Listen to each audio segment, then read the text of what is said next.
Deathless Flannery split so far. That's what we wanted. Easy clap, boys. It's all looking up, Millhouse. Let's fucking go.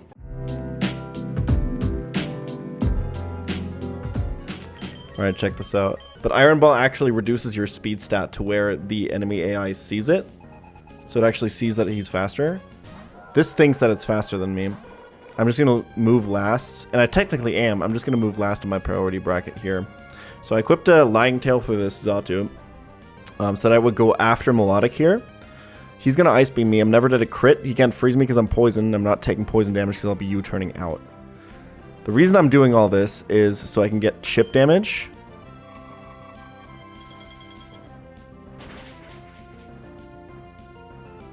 With U-turn.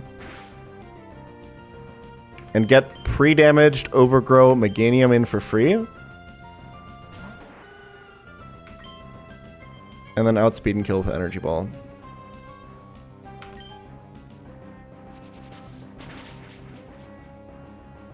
There you go.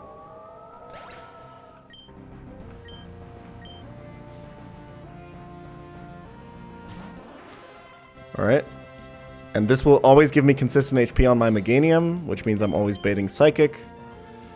Which means I'm allowed to do this.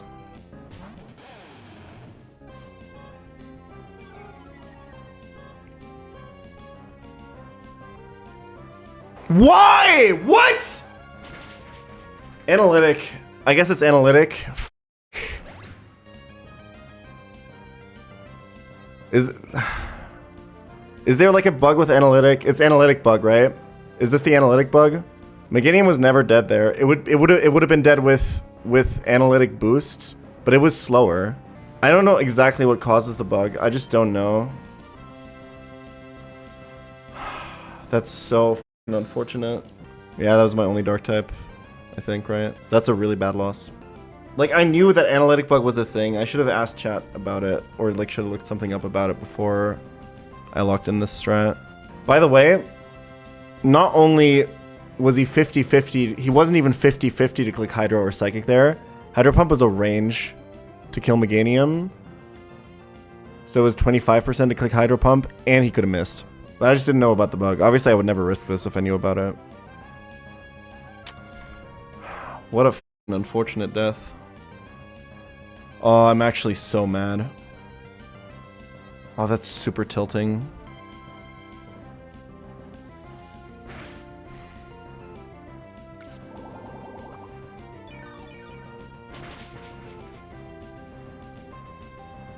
It's actually really similar to the Boltbeak bug, right? Where it like looks at what happened last term in terms of speed, and then calcs damage based on that.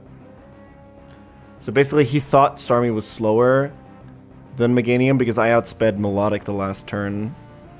So he thought he had analytic boost. So he thought he could kill with Hydro Pump.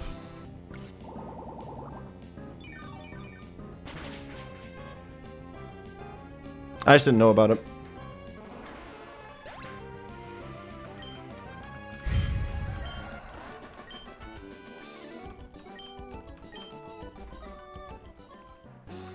This is a really bad loss. No dark type at this point is extremely, extremely bad. What are you gonna do? It's run and bun, man. Sometimes the game just does you like that. Like, we shouldn't really think about it in the terms of like, oh, it would have been so cool to have Deathless Flannery. And we should think about it in the fact of like, that was the only dark type in our box. That's why that death is bad, you know?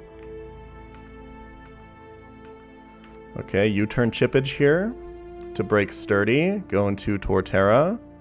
Should never be knockoff. Nice Stone Edge miss, you fucking idiot. Okay, the only thing is it is really important that this does kill.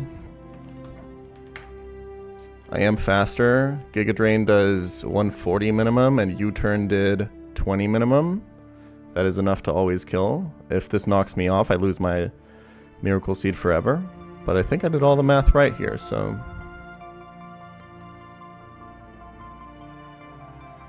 3 certainties in life. Death, taxes, and pChal video on the last day of the month. What can I say, man? I always deliver on time. Alright, this matchup is kind of free. We're pre-burned with Magic Guard, and we just air slash this guy to death.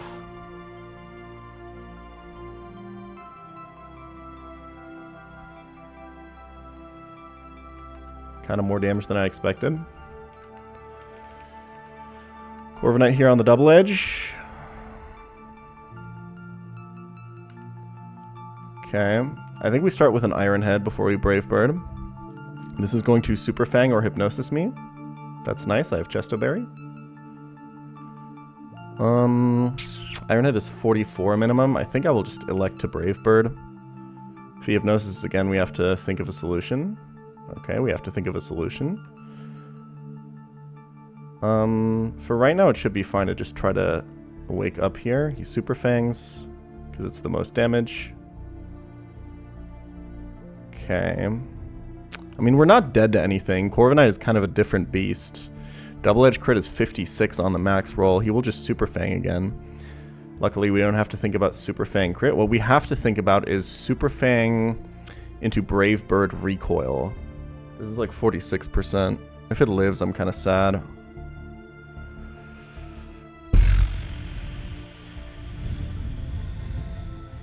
I mean, how much recoil are we realistically taking? Quite a bit. If he's at 46, that's 11% recoil. I think we can die. We take 22 on recoil. We don't die to Super Fang. Do we die to Double Edge crit currently?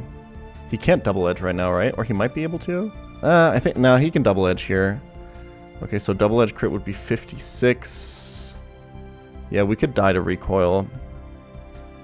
Let's Iron Head and just try to wake up and hit the range, I guess.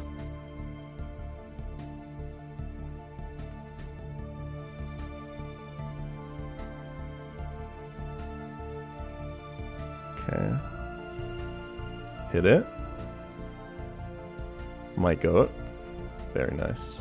Alright, time for a really f***ing annoying fight where your entire run can be ruined by RNG for no f***ing reason at all. So the issue is, we need this Bronzong to trick its Iron Ball to us. It's vital. It's one of the most important items in the game, because it makes your Pokemon slower, which is really important for baiting fast kills and double battles.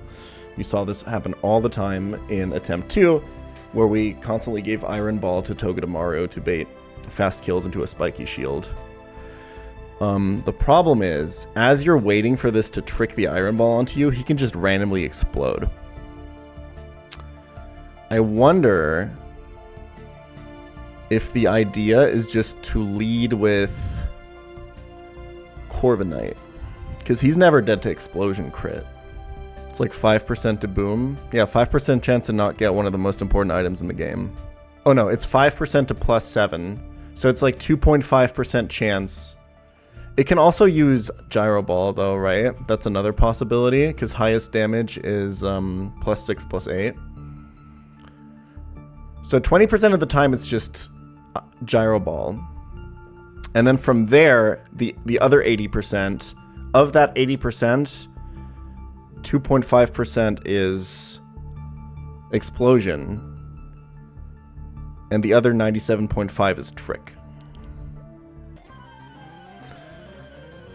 Please no turn 1 boom. It's so important for the health of this run. Such an important item. It's a very poorly designed fight, I'm sorry. Sorry to say. It's 2% to happen. Nice. We're in the money.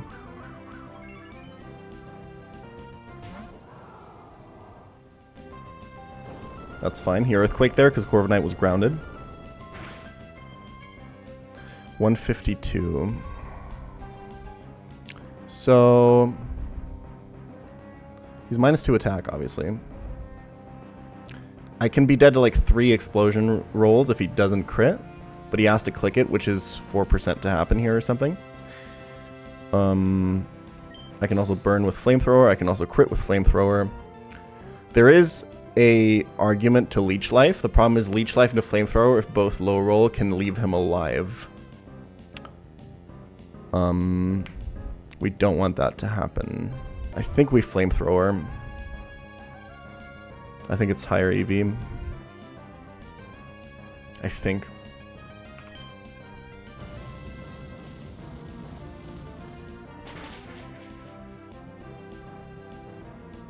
Okay, we're fine.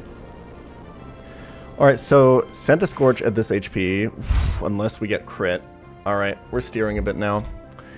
So we're always killing this with Flamethrower here, obviously. The issue is, Centiscorch at this HP is going to bait Surfetched. Which means our line is now completely messed up. The problem is, so the idea was we bait, if we're higher HP here, we would have baited Dugtrio, and we have Shed Shell to switch out of Arena Trap. So now we have to be really careful with Arena Trap. Leech Life, I believe, always kills from here. So he should be at 36 HP exactly, which means we would recover 18 HP, which would put us at 89, which is above the highest Meteor Assault roll. I think this is correct.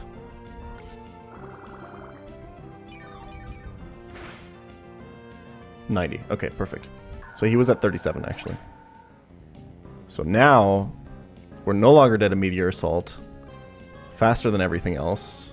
I guess slower than Elagos, but that doesn't matter. And we're baiting Dugtrio again.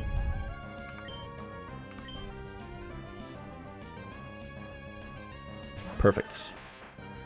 I guess the issue is that this can be Earthquake. Maybe I should have taken the kill with Flamethrower and done a different line, because now... oh, this is really spooky. I didn't think about this.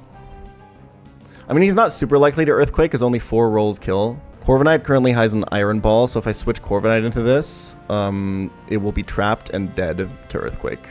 I think I gotta risk it. I have Citrus. But there's some rolls where I can get really f***ed with Seismitoad. I can definitely lose Seismitoad right now.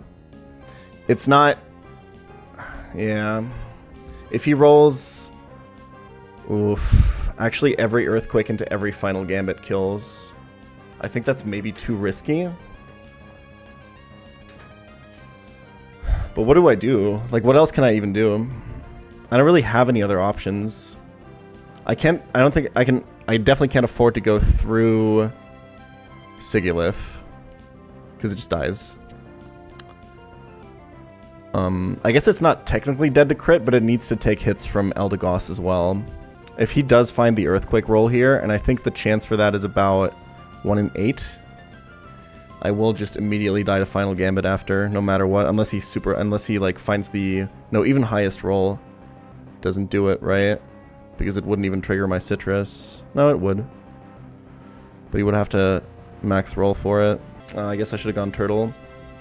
I just didn't think about this. What if I did go through Sigilif? If I go through Sigilif, I'm not dead to crit, first of all. And I think I can probably just handle Eldegoss with Corviknight. / Centiscorch. And if he Earthquakes here, the line is completely intact. I think this is the play. Easy.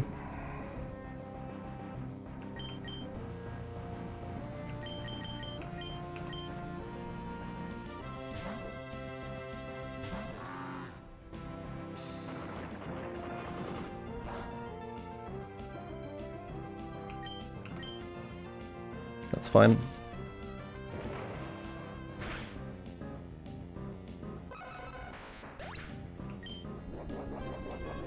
-1. Should always be Eldegoss. That's why I wanted to go Seismitoad. Because now I'm guaranteed baiting Seismitoad Leaf Storm. Yeah, the switch was super important there. If that Earthquake had hit Seismitoad, it almost certainly would have died. Hindsight, I'm very happy with the pivot, but I think I could have steered out if it was Stone Edge. Alright, so we just go Sigilif. He can't Leech Seed us, he can't Sleep Powder us. We're Magic Guard burned. We just Leaf Storms. So we're going to trigger eject button here, get cotton downed, and we should be baiting Drampa. At 120 HP. Yeah, it's not like we're dead to Night Slash.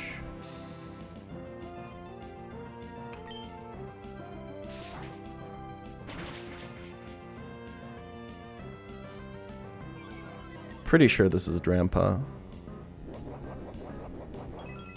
Maybe not. No, because he sees I have kill on Surf Edge, so I outdamage it. What? Okay, never mind. Okay, why? I know I'm speed dropped. I'm slower than Surf Edge, but I outdamage him. He has a 2-hit KO, I have a 1-hit KO. Oh. He sees guaranteed crit with Night Slash. I didn't know that was for switch-ins. That's crazy. Okay, good to know. That's really good to know. And we never die to double crit. Muscle Band always kills.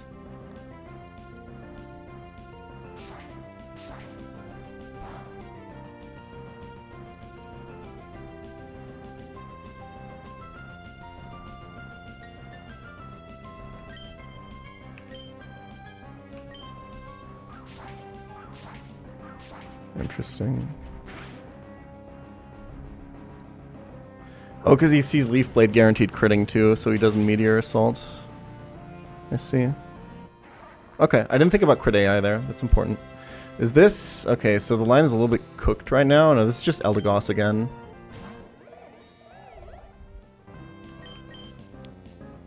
It's just a different order. This is always Leaf Storm. We go back here. We kill, we bait random move Drampa, not Glare because we're burned. We go Aurorus, we never die, and we one-shot with Hyper Voice. Pretty free if you ask me.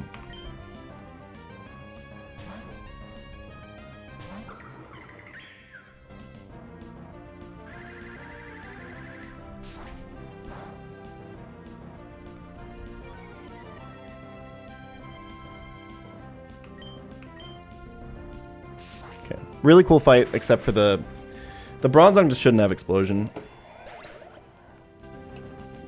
If the Bronzong didn't have Explosion, it'd be like a really cool design fight. With a Cotton Down, Eject Button, Arena Trap, Dug Trio, and shit, that's pretty cool. Like, come on.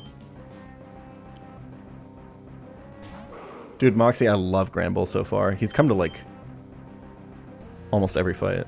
Super good Pokemon. Okay. And this is just... Never Glare. Outspeed and kill with Hyper Voice.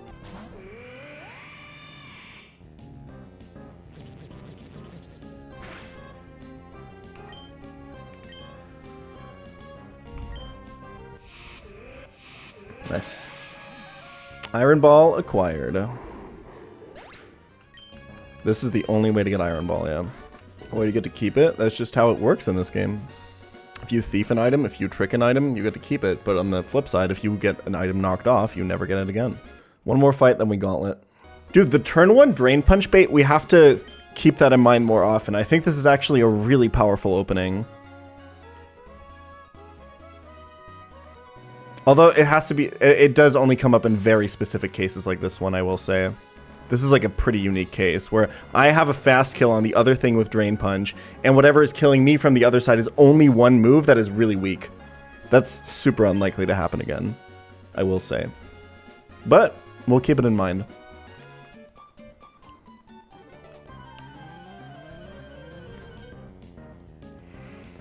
Okay, so the idea for this opening...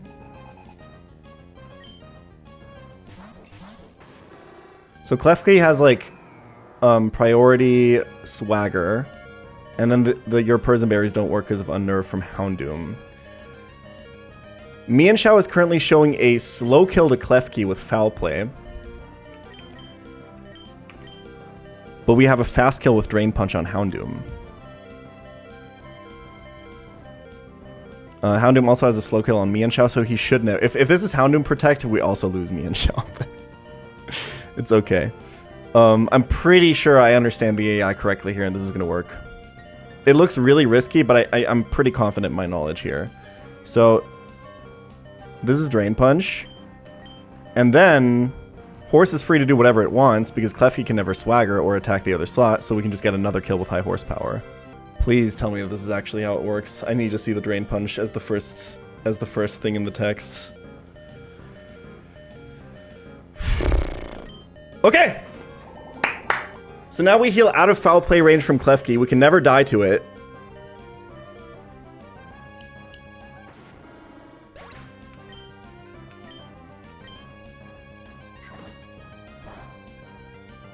Crit? Shouldn't matter.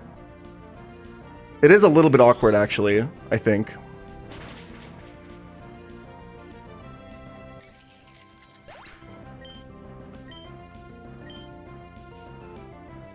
The reason it's awkward is I think this can be Burning Jealousy from...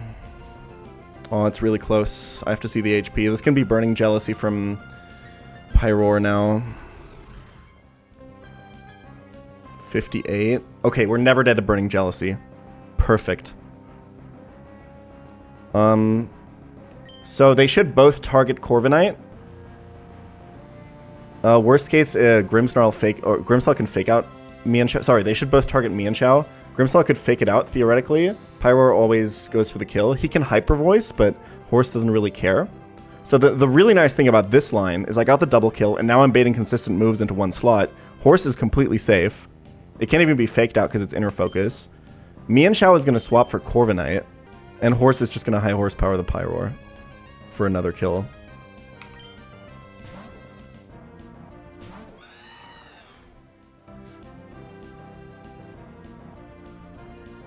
Who's unnerved now? Perfect. Perfect.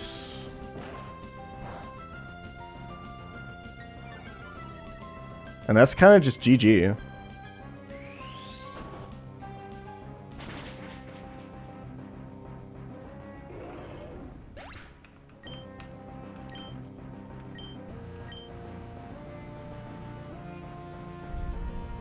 And now, I mean, Grimmsnarl can swagger, but every single mon has a has a Persimberry, and they actually work now. So, yep, foul play crit is like 81. We just attack him. He can't even eat a citrus berry right now because I'm unnerved Corviknight. Wait, he's actually so cooked. I think Heavy Slam also kills this now.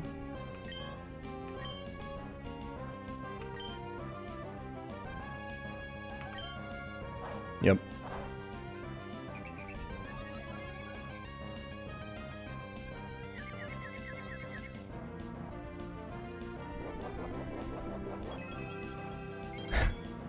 Yeah, this Persimberry might save him. Or the Citrus Berry might save him, but I have unnerved Corviknight. Oh, never mind. He takes 1,000,000.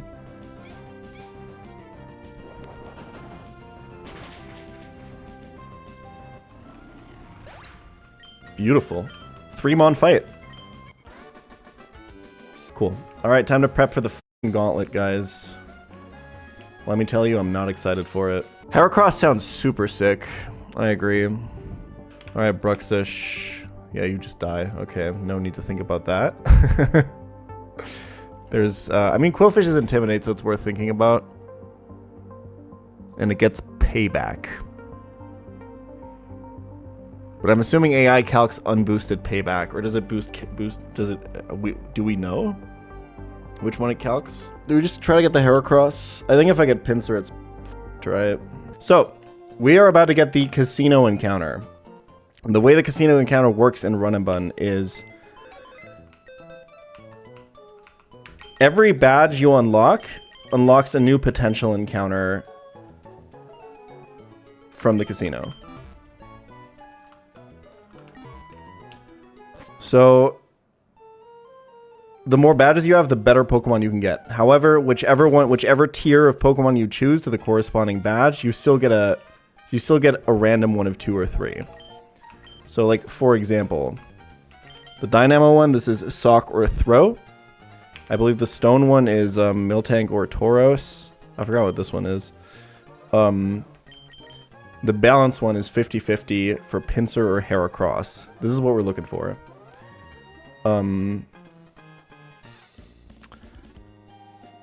The reason we're about to do this, instead of saving it for later on you can get insanely good shit from this. You can get pseudo-legendaries, you can get mythicals at some point. We ain't got time for that shit because we are about to wipe to the Poltegeist in the upcoming gauntlet, and we can't afford that. So, if we get a good Heracross here, if we get a Heracross here, we're super chilling. If we get a good Pinsir, it might be okay. We need Heracross to not suck shit. Important to note here, these Pokemon have guaranteed 331 IVs. Also important to know about these two bugs is you do get the Mega Stones. At least for Heracross. I'm not sure for Pinsir. I think you get them for both, right? Very late in the game.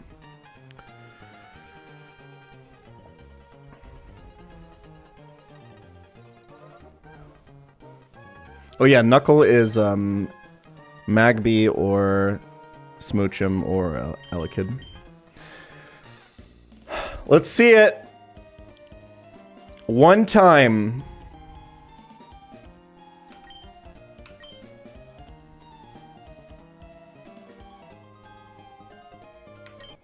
Yes! Okay. Please be good. Please be good. Oh god, please. Please be good. Please be good.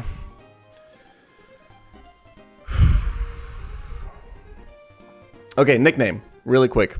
We need a historical person to name this after. We gotta have a good nickname here. Gotta have a good one. I'm looking at the Patreon submitted nicknames right now. Don't suggest any in chat. I don't give a shit. Okay.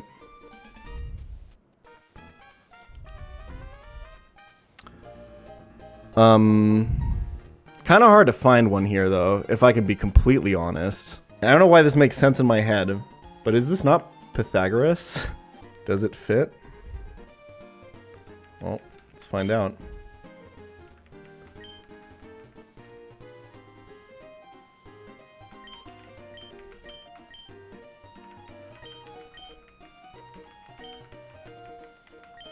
I don't know, I feel it. Come on, please be a guy.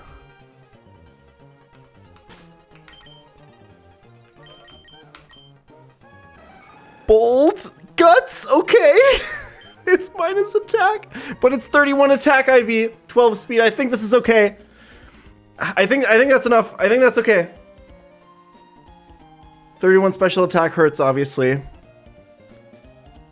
Minus attack obviously hurts. I think that's enough. I think that's okay. It's Guts. Guts is huge. I think it's fine. I think he's kind of him. Oh lord. I think he's kind of him. You get Mega Heracross at Lily Cove? That's insane. Wait, this is like really good. Why does nobody take this? What the f? Okay, so I guess let's think about if we want to keep Pin Missile around and just replace Throat Chop as soon as that fight is over. Because we can put a fighting move back in after. Like, do we really want to keep Pin Missile around until Lily Cove as a dead slot? I guess it's kind of okay. All this is kind of doing is using X Scissors, and I think you eventually delete Throat Chop, right? Okay, so I think you keep... Okay, so we would end up with Revenge, Throat Chop, X Scissors, Pin Missile. Because the thing is, if we delete Pin Missile and we want to get it back for Mega Heracross, we have to use a scale. And this guy is probably going to already eat 3 scales at some point. Because it is minus attack. The good thing about this is it's insane slot compression, because I'm pretty sure this just switches in, outspeeds, and kills Poltegeist. Imagine all of this, and then I somehow end up not actually getting the consistent Shadow Ball on the switch out of Poltegeist, and I just truck. Wouldn't that be fun? Like, that fight is still not riskless, even if I'd pulled like the best Heracross of all time. Alright, so this Heracross switches into Shadow Ball. Throat Chop does 77 and 91. So we would just pre-burn and just kill. I think this was always going to outspeed. Nope, it was not. Okay, we got lucky.